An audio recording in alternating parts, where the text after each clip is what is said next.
Hello दोस्तों, आज है 13 जुलाई 2025 दिन रविवार का। हैप्पी संडे आप सभी को। और आइए बात करते हैं आज के मुख्य समाचार, बड़ी खबरें, देश और दुनिया का ताजा अपडेट लेकर हाजिर हो गए। ये वीडियो आपको बहुत ही उपयोगी रहने वाला है। देश के अलग अलग राज्यों की ओर से बड़ी खबरें, महत्वपूर्ण अपडेट जानेंगे। बिना टाइम विलंब के शुरुआत करते हैं आज की पहली बड़ी खबर। सबसे पहले तो आप देखिए, अहमदाबाद में एयर इंडिया के विमान हादसे को लेकर एयरक्राफ्ट एक्सीडेंट इन्वेस्टिगेशन ब्यूरो यानी AAIB ने 15 पेज की रिपोर्ट में प्लेन क्रैश की वजह फ्यूल कट होने से इंजन बंद होना बताया है। रिपोर्ट के मुताबिक टेक ऑफ के तुरंत बाद एक एक करके दोनों फ्यूल स्विच बंद हो गए और इस वजह से दोनों इंजन भी बंद हो गए। पायलट ने इंजन को रिकवर करने की कोशिश की। एक इंजन शुरू भी हुआ लेकिन दूसरे इंजन ने काम नहीं किया और विमान गिरता चला गया। रिपोर्ट में कॉकपिट की रिकॉर्डिंग का भी जिक्र है, जिसमें एक पायलट ने दूसरे से पूछा था कि क्या तुमने फ्यूल स्विच बंद किया है। दूसरे ने जवाब दिया था नहीं। प्लेन क्रैश की अभी इन 3 एंगल पर जांच होगी, यानी क्या टेक्निकल ग्लिच की वजह से यह हादसा हुआ, जिससे यह पता चलेगा कि क्या बोइंग जिम्मेदार है। जब तक क्लीन चिट नहीं मिलती तब तक बोइंग की जांच भी रडार से बाहर नहीं है। इसके अलावा क्या मैनुअली कट ऑफ हुआ या फिर जानबूझकर पायलट ने किया। हालांकि एक्सपर्ट ये कह रहे हैं कि यह संभव नहीं है कि गलती से हाथ लग जाए और स्विच रन से कट ऑफ पर शिफ्ट हो जाए। और तीसरा, क्या किसी तीसरे इक्विपमेंट की खराबी की वजह से यह हादसा हुआ। तो अभी भी कई सवाल बरकरार हैं। अहमदाबाद प्लेन हादसे के 1 महीने बाद ये शुरुआती जांच रिपोर्ट सामने आई है। प्रारंभिक जांच के मुताबिक ये हादसा विमान के दोनों इंजन बंद होने की वजह से हुआ। वहीं इसी बीच खबर है कि पायलटों के समूह ALPA ने अहमदाबाद विमान हादसे की AAIB रिपोर्ट पर ऐतराज जताया है और निष्पक्ष जांच की मांग की है। एसोसिएशन ने दावा किया कि एयर इंडिया विमान दुर्घटना की जांच की शैली और दिशा पायलट की गलती की ओर झुकाव का संकेत देती है। फिलहाल airline pilots association of India ने इस विमान दुर्घटना की निष्पक्ष और तथ्य आधारित जांच की मांग की है। वहीं आप देखिए, 16वां रोजगार मेला। पीएम मोदी ने शनिवार को 16वें रोजगार मेले में 51,000 से ज्यादा युवाओं को जॉब लेटर बांटे हैं। उन्होंने VC के जरिए यानी वीडियो कॉन्फ्रेंसिंग के जरिए कहा, युवाओं का सामर्थ्य हमारे भारत के भविष्य के लिए सबसे बड़ी पूंजी और गारंटी है और हमारी सरकार इस पूंजी को समृद्धि का सूत्र बनाने में जुटी हुई है। वहीं बड़ी खबर देखिए, SCO के विदेश मंत्रियों की परिषद की बैठक 15 जुलाई को होगी और SCO विदेश मंत्रियों की इस बैठक में भाग लेने के लिए विदेश मंत्री S जयशंकर चीन जाएंगे। वहीं बड़ी खबर देखिए आप, भारतीय एस्ट्रोनॉट शुभांशु शुक्ला 15 जुलाई को पृथ्वी पर लौटेंगे। 7 दिन रहेंगे रिहेबिलिटेशन सेंटर में। यानी भारतीय अंतरिक्ष यात्री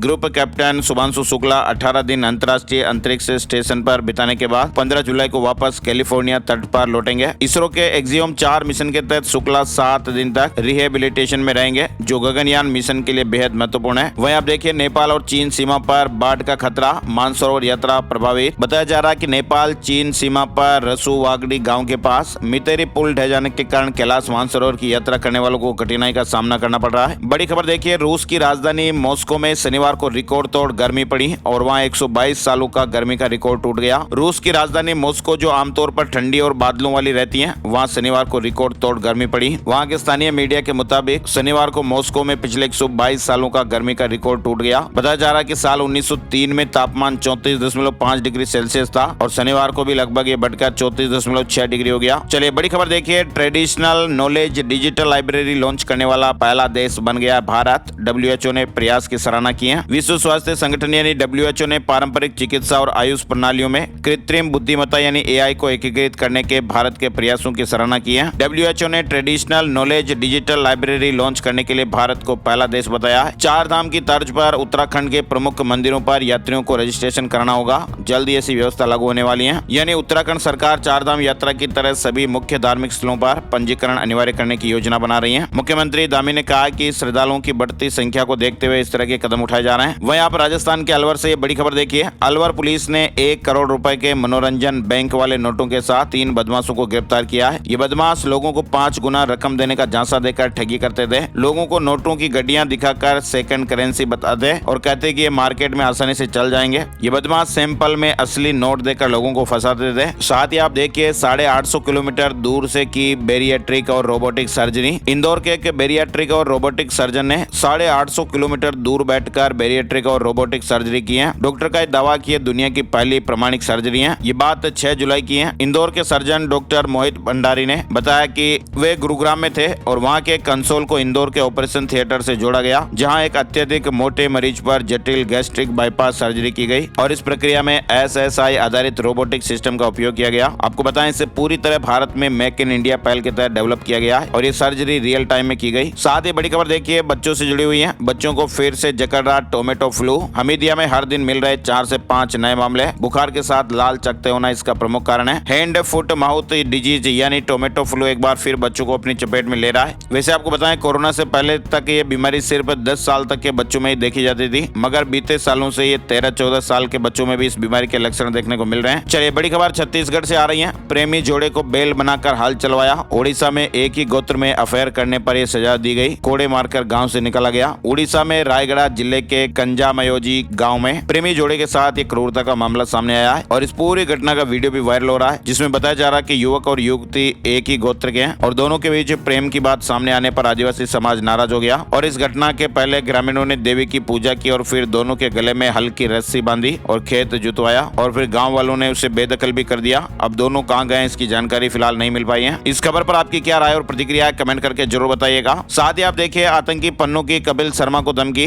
बोला कि कनाडा में बिजनेस क्यों कर रहे, हिंदुस्तान जाओ। कैफे पर फायरिंग के बाद वीडियो जारी। चलिए बड़ी खबर देखिए, पिछले एक महीने में बिटकॉइन में जबरदस्त तेजी देखने को मिली है और अब बिटकॉइन ने एक नया रिकॉर्ड बनाया है। इसकी कीमत $1,18,000 के करीब यानी करीब 1 करोड़ रुपए तक पहुंच गई है और अब तक ये सारे रिकॉर्ड टूट गए हैं। और बड़ी खबर, मेक्सिको और यूरोपियन यूनियन पर डोनाल्ड ट्रंप ने 30% टैरिफ लगाया है। 1 अगस्त से यह लागू भी हो जाएगा। डोनाल्ड ट्रंप के इस कदम से ट्रेड वार के और तीव्र होने की संभावनाएं धीरे धीरे बढ़ रही हैं, खासकर ऐसे समय में जब यूरोपीय संघ अपने सहयोगी अमेरिका के साथ एक व्यापार समझौते पर काम कर रहा है। इधर डोनाल्ड ट्रंप के 40% टैरिफ लगाने पर म्यांमार ने खुशी जताई, यानी ट्रंप ने म्यांमार पर भी 40% टैरिफ लगाया, लेकिन फिर भी वहां के नेता इसे अपने लिए अच्छी खबर मान रहे हैं। वहीं देखिए आप, वन नेशन वन इलेक्शन, अगली मीटिंग 30 जुलाई को संभव। पूर्व केंद्रीय मंत्री और सीनियर एडवोकेट EMS नचियप्पन ने वन नेशन वन इलेक्शन पर संसदीय समिति को बताया कि लोकसभा और विधानसभा चुनाव एक साथ कराने के लिए संविधान में संशोधन की जरूरत नहीं है, बल्कि जन प्रतिनिधित्व अधिनियम में बदलाव कानूनी रूप से इसके लिए काफी हो सकते हैं। अमरनाथ यात्रा से जुड़ा अपडेट देखिए, अब तक 1,63,000 श्रद्धालुओं ने बाबा बर्फानी के दर्शन कर लिए हैं। यात्रा को लेकर श्रद्धालुओं में काफी उत्साह है। दिल्ली से जुड़ा अपडेट आ रहा है, रामलीला आयोजन में अब नहीं होगी देरी। दिल्ली में सिंगल विंडो सिस्टम लाएगी सीएम रेखा गुप्ता। दिल्ली की सीएम रेखा गुप्ता ने रामलीला आयोजकों को सिंगल विंडो सिस्टम से सोल्यूशन देने का वादा किया है। उन्होंने कहा कि सरकार रामलीला मंचन में किसी भी तरह की परेशानी नहीं होने देगी। सीएम ने कहा कि हमारी सरकार का उद्देश्य है कि न तो राम भक्तों को और न ही शिव भक्तों को किसी तरह की परेशानी होनी चाहिए। नीट यूजी काउंसलिंग 2025 जुड़ा अपडेट देखिए। नीट यूजी काउंसलिंग का शेड्यूल जारी हो गया है। पहले राउंड के लिए 21 जुलाई से पंजीकरण शुरू होगा। वहीं हिमाचल प्रदेश से जुड़ा महत्वपूर्ण अपडेट, हिमाचल प्रदेश सरकार ने सरकारी पदों का ग्रुपिंग सिस्टम संशोधित किया है। अब केवल ग्रुप ए को गजेटेड दर्जा मिलेगा। 7 सितंबर 2022 को जारी किया गया ज्ञापन निरस्त किया है। राजा रघुवंशी मामले में 2 को जमानत मिल गई है। कोर्ट ने माना कि फ्लैट मालिक और सिक्योरिटी गार्ड की भूमिका केवल शरण देने की रही। इंदौर मामले में 2 सह आरोपियों लोकेंद्र सिंह तोमर और बलबीर अहिरवार को जमानत मिल गई है। साथ ही आप देखिए, छत्तीसगढ़ से जुड़ी खबर, प्री DLED का रिजल्ट जारी हो गया है। एक सीट के पीछे 35 कैंडिडेट के लगभग 2 लाख से अधिक ने एग्जाम दिया। सीटें 6,000 के करीब हैं। वहीं बड़ी खबर आ रही है, जस्टिस वर्मा को हटाने की तैयारी शुरू। लोकसभा में प्रस्ताव आएगा, सांसदों के साइन कराए जा रहे हैं। 21 जुलाई से मानसून सत्र की शुरुआत होगी। बताया जा रहा है कि दिल्ली हाईकोर्ट के पूर्व जज जस्टिस यशवंत वर्मा को हटाने के लिए केंद्र सरकार ने संसद में महाभियोग प्रस्ताव लाने की तैयारी शुरू कर दी है और इसके लिए लोकसभा सांसदों के साइन जुटाए जा रहे हैं। वहीं छत्तीसगढ़ से एक और बड़ी खबर, बोर्ड परीक्षा में बेहतर प्रदर्शन करने वाले स्कूलों को इनाम मिलेगा। बिलासपुर में 100% रिजल्ट पर 2 लाख, 95% पर 1 लाख मिलेंगे। इसके अलावा शिक्षक भी सम्मानित होंगे। सरकारी कर्मचारियों के ट्रांसफर पर हाईकोर्ट का फैसला, पति पत्नी की एक जगह तैनाती जरूरी नहीं, प्रशासनिक जरूरत पर निर्भर। यानी लखनऊ हाईकोर्ट ने सरकारी कर्मचारियों के ट्रांसफर को लेकर यह महत्वपूर्ण फैसला सुनाया है। कोर्ट ने कहा कि सरकारी नौकरी में कार्यरत पति पत्नी की एक ही जिले में तैनाती जरूरी नहीं है। ये राज्य सरकार के संबंधित विभाग की सुविधा पर निर्भर करता है। छत्तीसगढ़ कैबिनेट फैसले में आप देखिए, मन चाहे नंबर वाली बाइक या कार अगर आपकी खराब हो चुकी है, स्क्रैप के योग्य बन गई है, तो फिर आप नई गाड़ी ले सकते हैं और वो भी उसी नंबर से। ये सुविधा छत्तीसगढ़ में भी मिलेगी। कार और बाइक के मन चाहे नंबर वालों के लिए अच्छी खबर है। वहीं छत्तीसगढ़ सरकार ने छोटे व्यापारियों को बड़ी राहत दी है। सरकार ने 10 साल से ज्यादा पुरानी 25,000 रुपए तक की वेट देनदारी को खत्म करने का फैसला लिया है। इससे 40,000 से अधिक व्यापारियों को लाभ होगा और 62,000 से ज्यादा लंबित मुकदमों का बोझ भी कम होगा। उत्तर प्रदेश में देखिए, बिजली कर्मचारियों का निजीकरण के खिलाफ विरोध लगातार जारी है। कर्मचारियों का ट्रांसफर, वेतन रोका, स्मार्ट मीटर को लेकर भी नाराजगी है। गोरखपुर में भी विद्युत कर्मचारी संयुक्त संघर्ष समिति ने पूर्वांचल और दक्षिणांचल विद्युत वितरण निगमों के निजीकरण का विरोध शुरू कर दिया है। साथ ही आप देखिए, बेटे की पढ़ाई के लिए चाहिए गुजारा भत्ता। इलाहाबाद हाईकोर्ट से पत्नी ने कहा, पति 6 लाख रुपए महीना कमाते हैं। पति को कोर्ट से नोटिस मिला। इलाहाबाद हाईकोर्ट में दायर याचिका, एक पत्नी ने कहा कि पति हर महीने लगभग 6 लाख रुपए कमाता है। पति से अलग रह रही पत्नी ने अपने पति से नाबालिग बेटे की पढ़ाई के लिए गुजारा भत्ता दिए जाने की मांग में हाई कोर्ट में गुहार लगाई है। फिलहाल कोर्ट ने पति को नोटिस कर जवाब मांगा है। चलिए बड़ी खबर उत्तर प्रदेश के कानपुर से आ रही है। मुंह में रखकर 15 लाख रुपए का सोना चुराया, ये वीडियो वायरल हो रहा है। कानपुर में कारीगर 150 ग्राम गोल्ड लेकर फरार हो गया। मालिक को 2 दिन बाद पता चला। कारीगर 2 दिन तक ज्वेलरी शॉप नहीं आया, तब मालिक को शक हुआ और उन्होंने शॉप का सीसीटीवी फुटेज देखा, तब चोरी का पता चला। आगरा से बड़ी खबर, आगरा में FSDA ने नष्ट कराया 5000 लीटर दूध। मिलावटी की सूचना पर टैंकर से सैंपल लिए। दूध की कीमत लगभग 1.25 लाख रुपए। आगरा में महिलाओं के लिए रोजगार मेला लगेगा। 15 जुलाई को संविदा परिचालक पद के लिए भी आवेदन कर सकते हैं। वहीं आप देखिए हरियाणा झज्जर से जुड़ी खबर। झज्जर में लोक अदालत में 24,120 मामलों का निपटारा। चंडीगढ़ में डॉक्टर से 34 लाख रुपए की ठगी हो गई। RBI अफसर बनकर बैंक डिटेल ले ली। कोलकाता चंडीगढ़ से 3 लोगों को गिरफ्तार किया गया। इन्होंने एक महिला से भी 2 लाख रुपए और ठगे थे। चंडीगढ़ में साइबर ठगी के 2 बड़े मामले सामने आए। वहीं बड़ी खबर, चंडीगढ़ में 31 लाख रुपए में बिका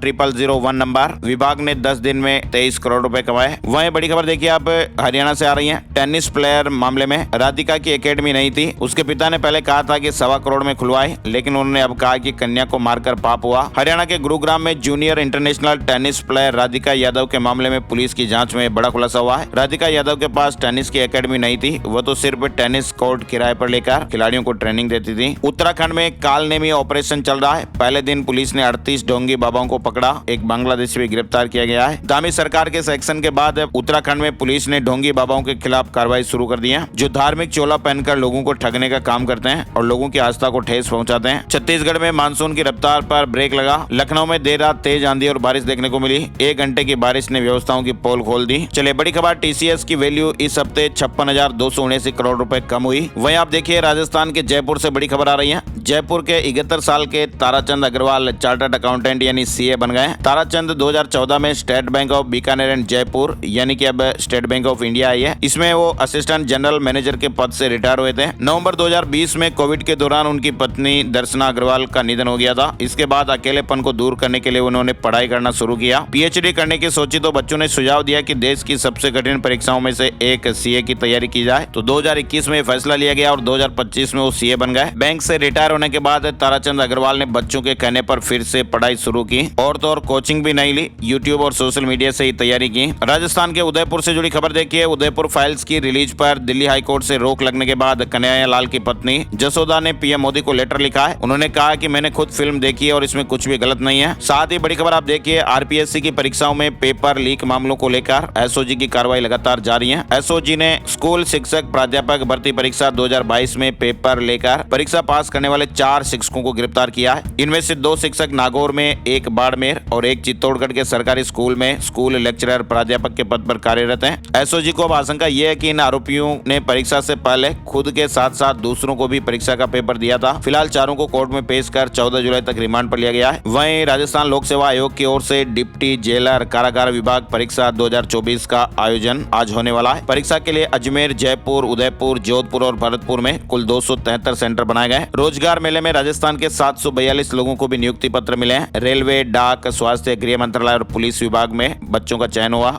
वहीं लंबे समय से बारिश का इंतजार कर रहे राजस्थान के बाड़मेर में भी तेज हवाओं के साथ बारिश हुई। त्रिनेत्र गणेश मंदिर फिर से प्रवेश शुरू हो गया है। रणथंभौर दुर्ग से टाइगर ने जंगल की ओर रुख किया। रणथंभौर दुर्ग में टाइगर मूवमेंट लगातार बना हुआ था। साथ ही मध्य प्रदेश से बड़ी खबर देखिए। मध्य प्रदेश के मुख्यमंत्री डॉक्टर मोहन यादव ने मछुआरा समुदाय के कल्याण हेतु कई योजनाओं की शुरुआत की है। मत्स्य पालन को अब उद्योग का दर्जा मिलेगा, अन्य इंडस्ट्री की तरह सुविधाएं दी जाएगी। साथ ही बड़ी खबर आ रही है, मध्य प्रदेश मातृ मृत्यु दर में देश में अव्वल रहा है। लिहाजा मध्य प्रदेश सरकार ने मृत्यु दर कम करने के प्रयासों के चलते GNM पद पर भर्ती के नियम 2024 में बदलाव कर दिया है। इस पद के लिए बायोलॉजी विषय के साथ 12वीं कक्षा पास करना अनिवार्य है। फिलहाल इस नियम को हाईकोर्ट में चुनौती दी गई है, लेकिन कोर्ट ने नियमों को सही बताते हुए याचिका खारिज कर दी। मध्य प्रदेश में 1,27,00,000 महिलाओं के बैंक खातों में, लाडली बहनों के खातों में 1543 करोड़ रुपए से ज्यादा की राशि ट्रांसफर की गई। 26वीं किस्त लाडली बहना योजना की जारी हो गई है। मुख्यमंत्री जी ने कहा कि 1550 करोड़ रुपए आपके खाते में डालें। 9 अगस्त को को राखी है। बहनों चिंता मत करना,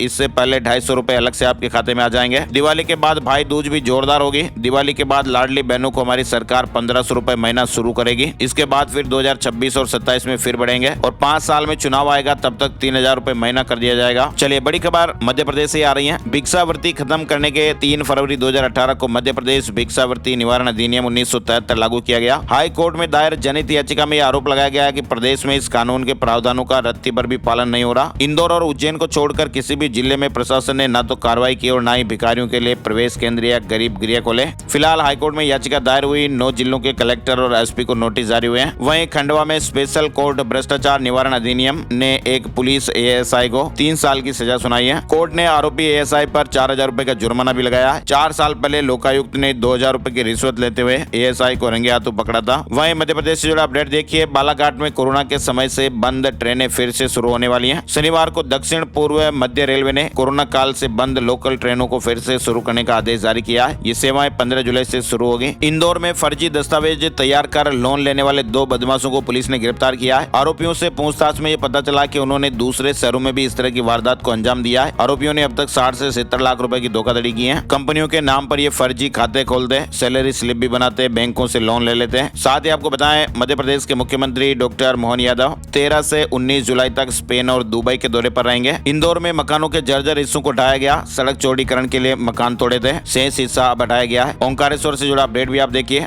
ओंकारेश्वर में 5 साल बाद नर्मदा आरती फिर से शुरू हो गई है। सावन के पहले दिन बहुत ही सुंदर तरीके से नर्मदा आरती की गई। यहाँ नर्मदा नदी के घाट पर हरिद्वार और ऋषिकेश जैसा दृश्य दिखा, जहाँ रोज गंगा माता की आरती होती है। फिलहाल ओंकारेश्वर में अब मां नर्मदा आरती फिर से शुरू हो गई है। मध्य प्रदेश में नई व्यवस्था, 5 लाख कर्मचारी और अफसरों की सर्विस बुक से समग्र लिंक जरूरी, नहीं तो वेतन भी रुक सकता है। मध्य प्रदेश सरकार ने आदेश दिया कि 5 लाख शासकीय कर्मचारियों को हर माह वेतन तभी मिलेगा जब उनकी सर्विस बुक आधार और समग्र आईडी से लिंक होगी और ये नियम सभी कर्मचारियों पर लागू होने वाला है और जल्दी इसे संविदा, दैनिक वेतनभोगी और मानदेय वाले कर्मचारियों पर भी लागू किया जाएगा। ये व्यवस्था फिलहाल स्थायी सरकारी कर्मचारियों के लिए है। अपेक्स बैंक में अलग अलग पदों पर की जा रही भर्ती के मामले में जबलपुर हाईकोर्ट ने आदेश दिया कि पहले लिखित परीक्षा उपस्थित प्रत्येक अभ्यर्थी द्वारा प्राप्त अंकों का खुलासा किया जाए, रिजल्ट जारी हो। याचिकाकर्ता ने अपेक्स बैंक में चयन की प्रक्रिया पर सवाल खड़े किए थे। साथ ही आप देखिए प्रधानमंत्री आवास योजना ग्रामीण में पात्रता सूची की जांच से चौंकाने वाले तथ्य सामने आए हैं। ये उत्तर प्रदेश से जुड़ी खबर है। उत्तर प्रदेश हरदोई कुल 61,522 आवेदनों की जांच में केवल 650 आवेदन ही पात्र पाए गए हैं। शेष 60,872 आवेदन अपात्र घोषित किए गए हैं। बताया जा रहा है कि फर्जी सर्वे कराए गए। जांच में ये सामने आया कि कई ग्राम प्रधान और ब्लॉक प्रमुखों ने पंचायत चुनाव में लाभ लेने के लिए इस योजना का दुरुपयोग किया। उन्होंने अपने समर्थकों को फायदा पहुंचाने के लिए फर्जी सर्वे कराए। जानवरों के बाड़े और खेतों में बनी अस्थायी झोंपड़ियों को आवास के रूप में दर्शाया गया। इन सभी मामलों का पर्दाफाश अब जांच में हो रहा है। साथ ही आपको बताते हैं सोने चांदी के भाव से जुड़ा अपडेट। चांदी 1,10,000 रुपए के ऑल टाइम हाई पर पहुंच चुकी है। इस साल अब तक चांदी के दाम 24,273 रुपए बढ़ चुके हैं, यानी कि चांदी इस साल करीब 28% तक का रिटर्न दे चुकी है और एक्सपर्ट ये कह रहे हैं कि चांदी इस साल 1,30,000 रुपए तक जा सकती है। और इस हफ्ते की बात करें साप्ताहिक समीक्षा में सोने चांदी में तेजी रही। सोना 97,511 रुपए प्रति 10 ग्राम पर। वहीं चांदी की बात करें तो लेटेस्ट भाव 1,10,290 रुपए प्रति किलोग्राम पर है। चलिए अब बात कर लेते हैं आज का राशिफल। आज रविवार 13 जुलाई को मेष राशि के लोग सामाजिक कार्यों में व्यस्त रहेंगे। वृष राशि के लोगों को स्वास्थ्य संबंधी राहत मिलेगी। कन्या राशि के लोग किसी की मदद से सफलता हासिल कर सकते हैं। मीन राशि के लोग नई योजनाएं बनाएंगे और उसके अनुसार काम शुरू कर पाएंगे और बाकी राशियों के लिए सामान्य दिन रहने वाला है। तो ये थे दोस्तों आज के मुख्य समाचार, बड़ी खबरें, हेडलाइंस और सुर्खियां, अपडेट। ये वीडियो आपको कैसा लगा कमेंट करके जरूर बताइएगा और इस वीडियो को आप अपने यार दोस्तों और मिलने वालों के साथ फेसबुक और व्हाट्सएप पर भी जरूर शेयर कीजिएगा। एक और नई जानकारी और अपडेट वीडियो में फिर मिलेंगे। तब तक के लिए जय श्री राम, जय हनुमान।